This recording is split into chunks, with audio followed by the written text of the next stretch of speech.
بسم اللہ الرحمن الرحیم۔ السلام علیکم۔ سٹوری البم میں خوش آمدید۔ چل بدبخت اب چپ کر جا، نائلہ نے جھنجھلاتے ہوئی اپنی 1 سالہ بیٹی کو جھلکا چرپائی پر پٹخ دیا، جو اب گلا پھاڑ پھاڑ کر رونے لگی تھی۔ نائلہ تو ویسے بھی آج کل الجھی ہوئی تھی، جیسے کوئی خاردار جھاڑی سوکھی زندگی سے بیزار اپنی فناہ کا انتظار کر رہی ہو۔ لایانی سوچوں سے دماغ پھٹا جا رہا تھا۔ وہ بھی اسی چارپائی پر سر پکڑ کر بیٹھ گئی جس پر اس کی بیٹی اپنے ہونے کا پورا احساس دلا رہی تھی۔ جب تک چیخے نہیں تب تک دماغ کے حصے متحرک نہ ہوں۔ ایک سنسناہٹ محسوس کر کے آپ ہی آپ متوجہ ہو جائے مقابل۔ کتنا اچھا ہوتا اگر اختر آتا ہی نہ ادھر، اس نے حسرت سے سوچا۔ نائلہ 26-27 سال کی بھرپور عورت تھی، بوٹا سا قد، خوبصورت اور لچکیلا بدن، جو 2 بچوں کی پیدائش کے بعد بھی بے ڈول نہ ہوا۔ چلتی تو ایسا لگتا کہ جیسے سمندر کے ساحل پر لہریں اٹکلیاں کر رہی ہوں، اور رات کو اس کا گورا بدن چنبیلی کی پھول کی طرح چٹک اور مہک جاتا۔ جاذب نظر، نقوش اور نغمہ سرا آواز، ساتھ میں دماغ پورے توازن میں تھا۔ باتوں سے ذہانت ٹپکتی تھی۔ مڈل پاس، زمانہ طالب علمی میں ایک چاق و چوبند طلبہ تھی۔ 6 مہینے پہلے تک وہ اپنے 2 بچوں اور اپنے شوہر وسیم کے ساتھ ایک اچھی زندگی گزار رہی تھی۔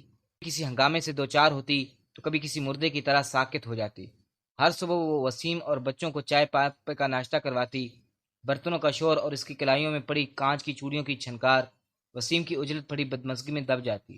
پھر وسیم تو مزدوری پر نکل جاتا اور وہ اپنے معمول کے کاموں میں مصروف ہو جاتی۔ مٹی سے اٹھے سین کو روز دھوتی۔ پہلے تو گزارا ہو جاتا تھا، مگر جب سے اختر آیا تھا تب سے گزارا نہیں ہو رہا تھا۔ شہر کی اس کچی آبادی میں پانی کا مسئلہ تو تھا ہی، تبھی سارے بڑے برتن اور ٹب برتن دھونے کے بعد بھر لیا کرتی۔ بچوں سے اپنی نوجوانی سے ہی شوق تھا تو اپنے بچوں کے خوب لاڈ اٹھاتی، بہت محبت سے ان کو سنوارتی۔ وہی پرانے کپڑے جن کا رنگ کب کا اڑ چکا تھا، بار بار دھونے سے مگر اس کے بچے کبھی بھی گندے حلیے میں نظر نہ آتے۔ اپنی بیٹی کو گود میں اٹھائے اس کی آسودگی سے بھرے مستقبل کو سوچتی رہتی تھی۔ سارے دن ایک ہی جیسے تھے، اور اس کی رینگتی ہوئی زندگی میں طغیانی تو اختر کے آنے سے ہوئی۔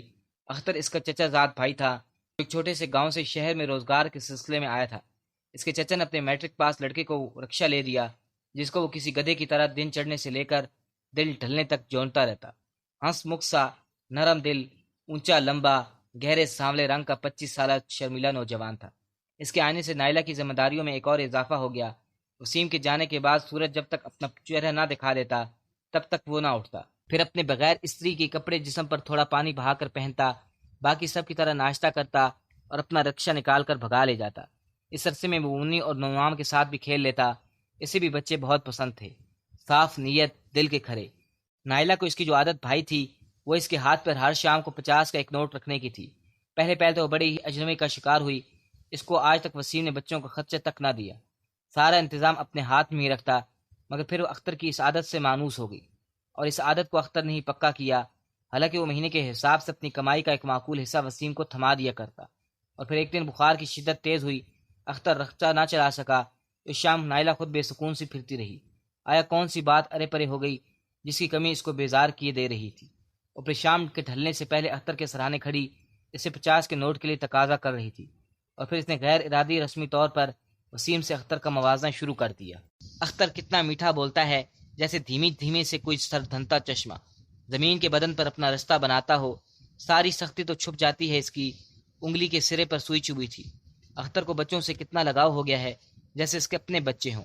آتا تو وسیم کے بعد ہی ہے گھر، چاہے کتنا ہی تھکا ہو اس کو یہ یاد رہتے ہیں۔ پیالی ہاتھ سے چھوٹ کر نیچے کئی ٹکڑوں میں بٹ گئی، جیسے وہ خیالوں میں بٹی ہوئی تھی۔ اختر تو عقل کا پسندیدہ مشکلہ تھا۔ اللہ کتنی حسین گڑیا لایا ہے اختر منی کے لیے، یہ وسیم اس کے جیسا کیوں نہیں ہو جاتا؟ سوالوں کے سرکنڈے اس کے دماغ کے حدود سے ٹکرانے لگے، اور پھر ایک دن دماغ کے چرخے نے نیا دھاگا کاٹا۔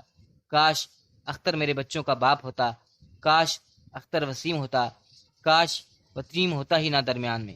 مگر اس سے پہلے کہ دھاگا لپٹ کر اس کا ہی گلا کاٹ ڈالتا، اسے جلدی سے آگے بڑھ کر وہ سوچ کا دھاگا ہی کاٹ دیا۔ وہ بدبخت عورت کیا سوچ رہی ہے؟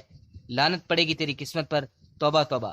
اس نے کانوں کو ہاتھ لگایا اور اٹھ کر گھر کے بکھرے ہوئے سمیٹنے کو کھڑی ہو گئی۔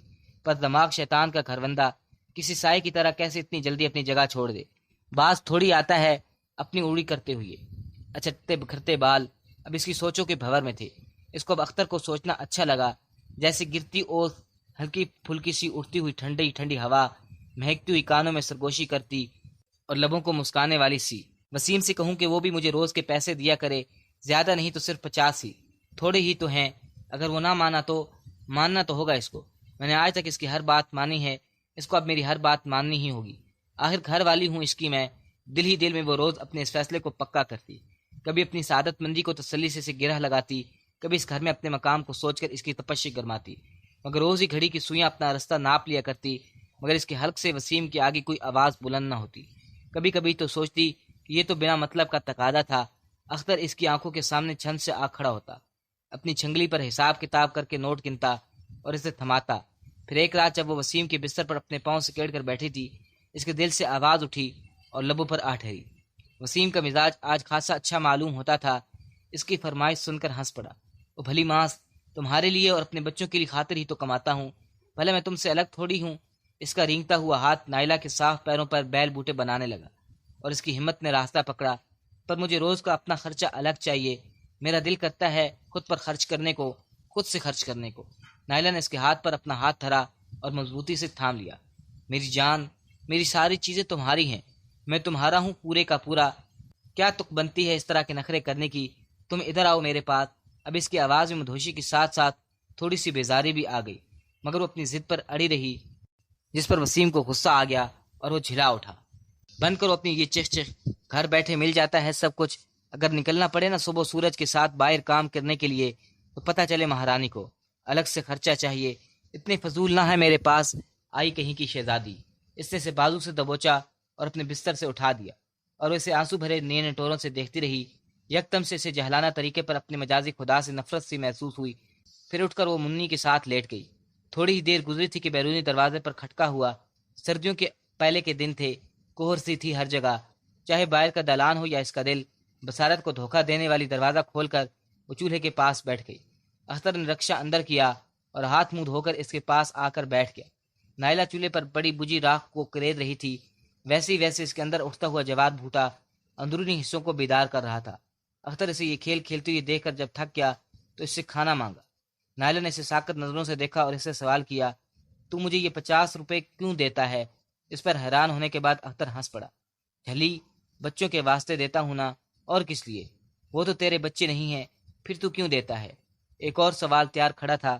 او میرے ربا، بچے تو سانجے ہوتے ہیں، اچھے لگتے ہیں مجھے، بس اس لیے دیتا ہوں۔ پوری پاگل ہو گئی ہے تو۔ اس نے دائیں بائیں سر کو نفی میں گھمایا۔ سن، پاگل نہ کہہ مجھے، پاگل نہیں ہوں میں، وہ غصے سے پھنکاری۔ اچھا اچھا ٹھیک ہے، نہیں کہتا، پر مجھے روٹی تو دینا، یا وہ بھی نہیں دے گی؟ اختر نے اسے ٹھنڈا کرنا چاہا۔ اس کے بدن سے لپٹی سرمئی گرم چادر سے سوندھی سوندھی خوشبو اٹھ رہی تھی، جس کو وہ نظر انداز کرنے لگا۔ سن اختر، اگر میں تجھ سے کہوں کہ وسیم میری اور بچوں کی ذمہ داری نہیں اٹھا سکتا، وہ اس قابل ہی نہیں ہے کہ اس کا ایک خاندان بنے، وہ میرا خیال نہیں کرتا، بس اپنے گھروندے کے لیے ایک چوکیدار چاہیے، تو میری بات پر یقین کرے گا نا؟ اکھیوں میں آنس کے جکنوں اڑی لیے پھر رہے تھے، جن کو اس کا دل چاہا کہ اپنی آنکھوں کے جال سے قید کر لے اور اپنے دل میں چھپا کر رکھ دے۔ اختر کی تمام ہنسی ایک دم سے انگڑائی توڑ کر سیدھی ہوئی۔ لگتا ہے آج تیرا جھگڑا ہوا ہے اس سے، اس لیے بہکی بہکی باتیں کر رہی ہے۔ پر چل شاباش، غصہ تھوک دے اور کھانا دے مجھے۔ اختر نے معاملہ رفع دفع کرنا چاہا، پر نائلہ بضد تھی کہ اب آر یا پار۔ اس کے واسطے کھانا گرم کیا اور اٹھ کر اندر چلی گئی۔ پیچھے اختر گہری سوچ میں پڑ گیا۔ اس کے بعد نائلہ اکثر ہی وسیم سے بحث کرتی اور اختر کے پیسے دینے پر چڑ جاتی۔ ہر بار اسے یہ خیال آتا کہ اسے اختر کی مثال دے کہ وہ اسے روز 50 کا نوٹ دیتا ہے، مگر اپنے آپ کو مشکوک نہیں ٹھہرانا چاہتی تھی۔ اس کی پاکیزگی عصمت پر کوئی آنچ آئے، بھلا ہی سوچ کے کیلے کی دیواریں کھوکھلی ہو رہی تھی، مگر اندرونی خلفشار، اندر کا بھاری پن کسی سیل رواں کی مانند بھاری اور اعصابی کمزوری کا بہانہ بنا کر ایک دن پھٹ پڑا۔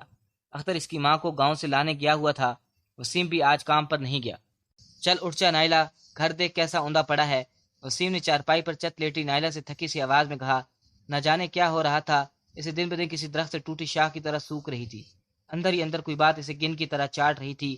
نہ تو اب اس میں وہ ناز تھا، نہ ہی طبیعت کا چونچلا پن۔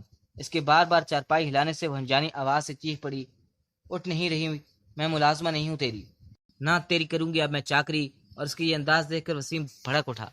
دماغ تو خراب ہو گیا تیرا، آواز نیچی کر بد زبان عورت، نہیں کرتی جو کرنا ہے کر لے۔ آپ کی بار وہ اٹھ بیٹھی اور آواز کی رفتار اور اونچائی سے بڑھ گئی۔ چپ ہو جا خبیث عورت، نہیں تو۔ وسیم کو اس کی بلند آواز پر اپنی انا پر وار لگ رہا تھا، مجال کیا تھی اس کی کہ وہ وسیم کے سامنے اونچا بولے، اس کی تو خیر نہیں، نہیں تو کیا، ہاں بول کیا کرے گا، بول نا اب۔ چارپائی سے اتر کر وہ سیدھا ہاتھا پائی پر اتر آئی، سیدھا قمیض کا کالر ہی پکڑ لیا۔ نائلہ، تجھ سے آخری بار کہہ رہا ہوں، چپ ہو جا، دفع ہو یہاں سے، نہیں تو میرے الفاظ سے کچھ غلط نکل جائے گا۔ اس کے منہ سے تھوک کے قطرے اڑنے لگے۔ ابھی تک وہ اس کی طبیعت کی ناسازی پر اس کو بخش رہا تھا۔